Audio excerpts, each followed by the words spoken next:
In my psychology class, we had to put our phones up in like a little box, and it's during class time, and it's for tests and stuff. But it's like good because we get like participation points for it. Oh, yeah. Wow. In my pre-calc class, my teacher makes us put our phones up, and we're not allowed to get them until everybody is done with their work or slash test. There's not a one-size-fits-all policy. If you're going to think about phones, then you also have to think about watches. Right. You have to think about it's more than just a phone. I'll start with my own policy, as I don't really have one. Here's why. Number one, my room is a little bit different, right? It's a lab class. You have to learn how to use your time appropriately and wisely. As a parent, I like my kids to have access to their phones, and I don't want them to be a distraction in the class. I think that phones are fine. For the most part, they're such a distraction for some people. I think it's really important actually to almost like detox them for 40 minutes. My phone policy is probably way too laissez-faire. I certainly need to be more vigilant about that. Using these big words, Mr. Coates better be impressed. Vigilant, all right? Yeah, you can have it, but you don't have your stuff done. You don't get it. All right, so there's a sense of prioritization. Zach, get in here. Get in here. What do you think? Phone policies. Do we need one or no? Yeah, we do. You know why? Because students aren't doing what? I don't know. Death scrolling. They're death scrolling, and they're not what? What'd you just write on the board?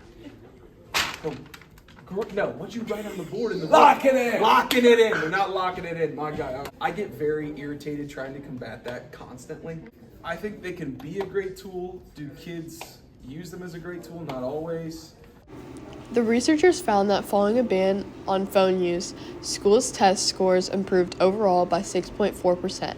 But for underachieving students, those in the bottom quartile of prior achievement, the effect was doubled. Their average test score rose by 14%. Since cell phone use has been banned at some schools, test scores have improved by a somewhat significant rate. Students who go to less fortunate schools have had their test scores double, where phone use is prohibited. If we ban cell phone use during class time at MCS schools, test scores will start to improve and students will have better grades due to more focus in the classroom. Research has found a negative correlation between smartphone use and psychological well-being, specifically in anxiety and depression. This correlation suggests that more phone usage may contribute to these causes. Some studies have shown that using smartphones can elevate anxiety levels due to risk factors and can cause things like an increased risk of depression, potential for dependency, and reduced coping skills, since many people use their phones as a distraction from their problems they may be having.